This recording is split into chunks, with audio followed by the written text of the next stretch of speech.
Two equal point charges are fixed at x equal to minus a and x equal to plus a on the x axis. ठीक है,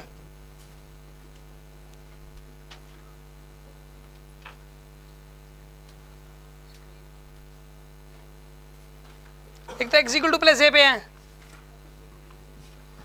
और एक कहाँ पर है, x equal to minus a के ऊपर है. इक्वल पॉइंट चार्जेस लिख रखे हैं हम. इक्वल मतलब मैग्नीट्यूड भी इक्वल होगा फिर तो, प्लस क्यू और माइनस प्लस क्यू और प्लस क्यू लिख लो. चलो, another point charge Q is placed at the origin. ठीक है जी, यहाँ रख दिया क्यू. ठीक है, the change in the electric potential of Q when it is displaced by small distance x along the x axis is approximately proportional to, क्या पूछा था, the change in the electric potential energy of Q when it is, तो इसका जो answer है वो x square आएगा. B option correct है. ये 23 का कोई इसका ना आंसर आएगा x स्क्वायर. आंसर चेक करो पहले तो. अब ये देखो, मैंने देखते ही कैसे बता दिया इस क्वेश्चन को. क्या लॉजिक था इसके पीछे, देखते ही कैसे पता लगा एकदम से. मैं बताता हूँ, ये क्वेश्चन ऐसे क्वेश्चन है 10 सेकंड होंगे.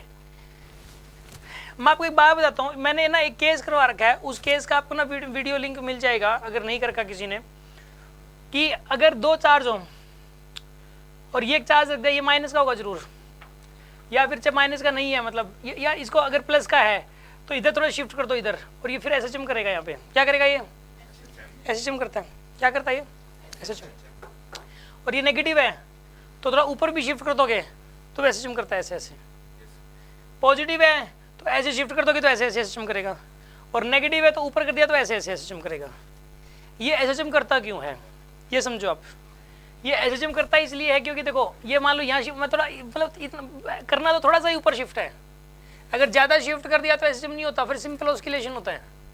ठीक है, सिंपल ऑस्किलेशन और एसएचएम में फ़र्क है. एक होता है ऑस्किलेशन और एक होता है एसएचएम. ऑस्किलेशन तो क्या होता है कि जैसे ये ए पॉइंट है, ये बी पॉइंट है और ये क्या सी पॉइंट है, ये ऐसे ऐसे करता रहे अगर, लेकिन कंडीशंस होते हैं कुछ कि यहाँ से लेके यहाँ तक इसकी जो वेलोसिटी घटेगी वो साइन के फंक्शन, वो कोस के फंक्शन में घटेगी वेलोसिटी. समझ में आ रही है बात आपको. और यहाँ से लेके यहाँ तक उसका जो एक्सेलरेशन होगा वो रिटार्ड करेगा और वो डायरेक्टली प्रोपोर्शनल टू एक्स होगा. कंडीशन होती है एसएचएम की. तो एक तो ऐसे ऐसे मोशन करें लेकिन वो सारी कंडीशन फॉलो ना हो रही हो तो उसको बोलते हैं ऑस्किलेशन. मान लो ये यहाँ से यहाँ तक कॉन्स्टेंट स्पीड से गया, फिर एकदम से रुक गया, फिर कॉन्स्टेंट स्पीड से यहाँ गया, फिर कॉन्स्टेंट स्पीड से यहाँ गया, फिर एकदम से रुक गया, फिर यहाँ ऐसे से, लेकिन हर चक्कर बराबर टाइम में लगा रहा है. एक चक्कर लगाया 2 सेकंड में, फिर एक चक्कर लगाया 2 सेकंड में, फिर एक चक्कर लगाया 2 सेकंड में. मतलब देखो, ऑस्किलेशन में कंडीशन क्या होती है, ऑस्किलेशन में कंडीशन होती है कि एक लाइन के अलोंग ऐसे ऐसे मोशन होनी चाहिए, पहली बात. दूसरी बात, इक्वल टाइम में होनी चाहिए. ठीक है ना, ये 2 ही कंडीशन है ऑस्किलेशन की. तो एसएचएम की 3 कंडीशन है. एसएचएम क्या कहता है, एसएचएम के अंदर इस लाइन के अलोंग ऐसे ऐसे होना चाहिए, एक ही लाइन के अलोंग ऐसे ऐसे मोशन होनी चाहिए. दूसरी बात, इक्वल टाइम में होनी चाहिए. तीसरी बात, वो उसकी जो एक्स जो वेरी करे, उसका एक्स वो साइन के फंक्शन में वेरी करे. या फिर ये कहते हो मतलब कोई कुछ भी बोल दो, या फिर उसके ऊपर जो फोर्स लगे ए से लेके बी तक वो डायरेक्टली प्रोपोर्शनल टू एक्स हो, या फिर उसके अंदर एनर्जी स्टोर्ड हो वो directly proportional to X square हो. एनर्जी स्टोर्ड क्या हो, डायरेक्टली प्रोपोर्शनल टू. ये एसएचएम की कंडीशन है. 10 कंडीशन होती हैं, 10 इक्वेशन बनी हुई है. उन 10 इक्वेशन मतलब एसएचएम के अंदर पढ़ाई जाती हैं. तो 10 कंडीशन होती हैं एक प्रकार से. तो उन 10 कंडीशनों में ये सारी कंडीशंस हैं कि ये मतलब इनमें से कोई भी कंडीशन फॉलो होती हो एक, बाकी 9 तो फॉलो हो ही जाएंगे. फिर अगर 10 में से कोई एक कंडीशन फॉलो होती है तो बाकी 9 कंडीशन फॉलो हो जाएंगी. या तो ये कहते हैं कि जो एक्स है ना वो as a function of sine हो, एक्स डिस्प्लेसमेंट, मतलब एक्स जैसे फॉर इक्वेशन होती है X is equal to A sine omega T. Velocity की इक्वेशन होती है एसएचएम की A omega cos omega T. तो यानी कि वेलोसिटी भी किसका फंक्शन होती है, कोस का फंक्शन. एक्सेलरेशन क्या होता है, माइनस ओमेगा स्क्वायर एक्स. तो a is directly proportional to minus x हो.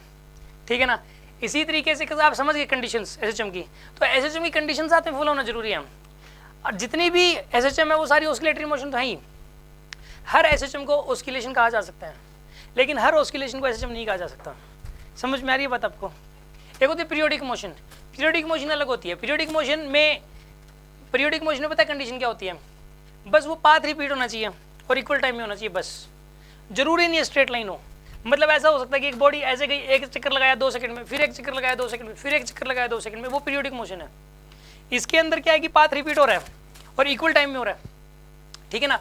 मतलब पीरियोडिक मोशन में ऐसी कोई कंडीशन नहीं होती कि एक लाइन के अलोंग ही होना चाहिए पाथ रिपीट. ठीक है ना. जितनी भी ऑस्किलेटरी मोशन है उनको पीरियोडिक मोशन कहा जा सकता है, लेकिन हर पीरियोडिक मोशन ऑस्किलेटरी नहीं है.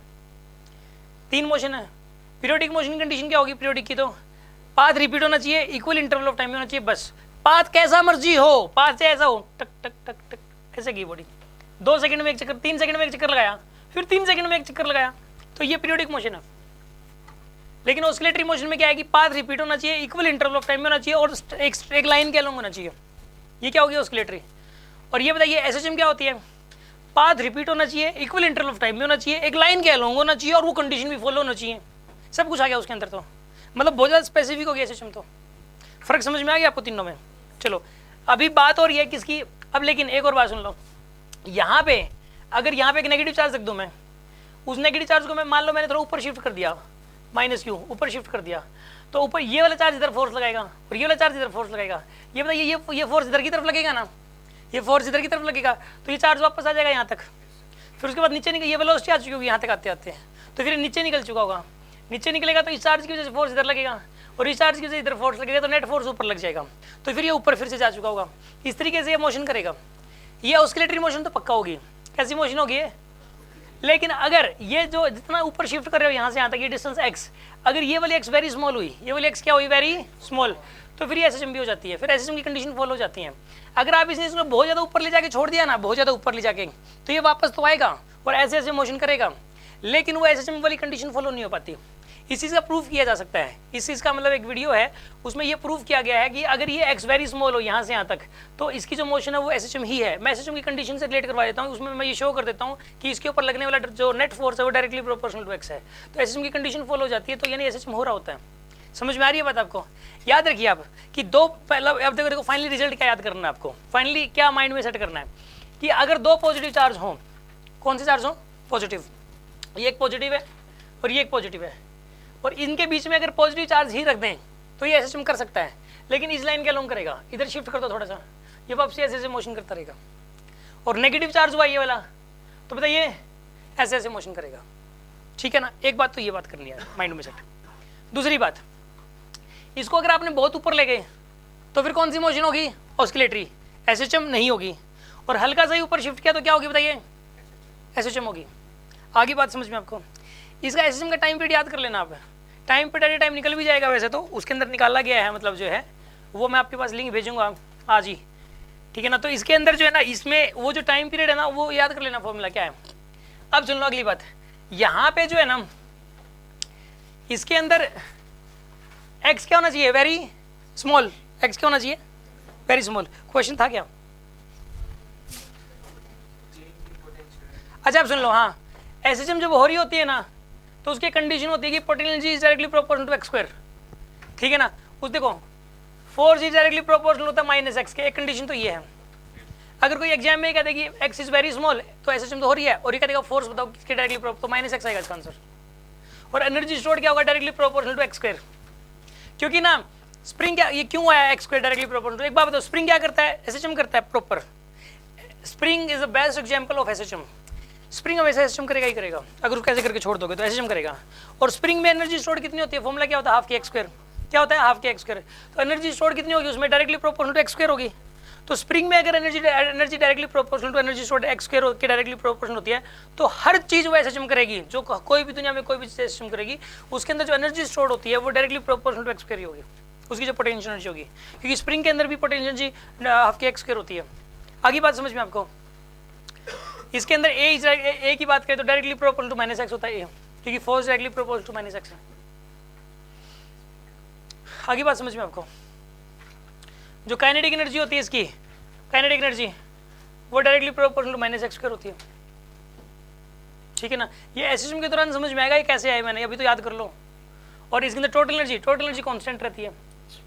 टोटल एनर्जी वो डायरेक्टली वो कोई फंक्शन ऑफ x होती ही नहीं। ये कह देगा कि x is very small, x is very small. अब ये बताओ, इस जो ये जो चार्ज पार्टिकल इसकी टोटल एनर्जी के बारे में बताओ, आप करना कांस्टेंट रहेगी, क्योंकि x is very small. x अगर वेरी स्मॉल है तो क्या हो गया बताइए, एसएचएम होगा, और एसएचएम में टोटल एनर्जी कांस्टेंट रहती है। यानी कि इसके अंदर एसएचएम मिक्स कर दिया, हमें एसएचएम की कंडीशन याद करनी पड़ेंगी 10 की 10, ठीक है ना। तो वो 10 कंडीशन एसएचएम वाली टॉपिक के अंदर पढ़ाई गई है। लेक्चर 1 10 इक्वेशंस ऑफ एसएचएम, ठीक है ना, एसएचएम की सेकंड क्लास है, वो देख लेना अगर किसी को जल्दी हो तो, ठीक है ना। ये किसी के मन में कोई डाउट है, हो गया ना, मैंने डायरेक्ट देख के क्यों बता दिया था, कैसे बता दिया था, समझ में आ गया आपको।